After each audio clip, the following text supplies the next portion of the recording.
আসসালামু আলাইকুম রহমতুল্লাহ। দেখেন মাদ্রাসার ছাত্ররা কি আজীব একটা যন্ত্র বানিয়েছে। এই যে একটা প্লাস্টিকের গ্লাস, হ্যাঁ, এই যে একটা দড়ি দিছে, টাইনে ধরো এটা, এই যে দেখি এদিক এদিক ধরে ধরো, এই যে আর একটা এর ভিতরে দড়ি, মানে এটা দুইটা একসাথে দেখা, এই যে দেখছেন একটা সুতা।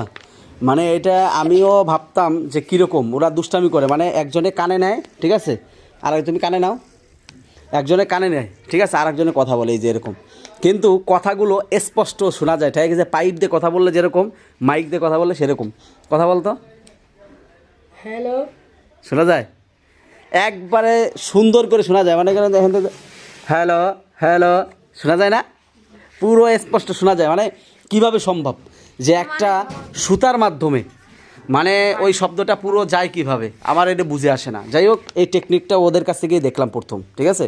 যদি আপনার বিশ্বাস না হয়, আপনি এরকম দুইটা গ্লাস নেবেন, তারপরে একটা সুতা এর ভিতর বাঁধবেন, ওই সুতা যাতে থাকে একটা বোতাম বা একটা শলা দিবেন, তারপরে এরকম বড় সুতলি দিবেন, সুতলি দিয়ে আর একটার ভিতরে এরকম দিয়ে দুইজনের কানে, একজনে কথা বলবেন, একজনে কানে দিবেন, দেখবেন যে সত্যি সত্যি আপনার কথা, দড়ি টান করবেন, এরকম এরকম টান করে একজনে কানে দেবে, একজনের মুখের সাথে মিশে কথা বলবেন, একেবারে দেখবেন যে সত্যি সত্যি আপনার কথা দেখা গেছে পাইপ দিয়ে কথা বলতেছেন, এরকম চলে যাবে। বিশ্বাস না হলে বইলেন, আর যদি বিশ্বাস হয় বানায়, যদি বিশ্বাস হয় পরে কমেন্টে জানাইয়েন, ঠিক আছে।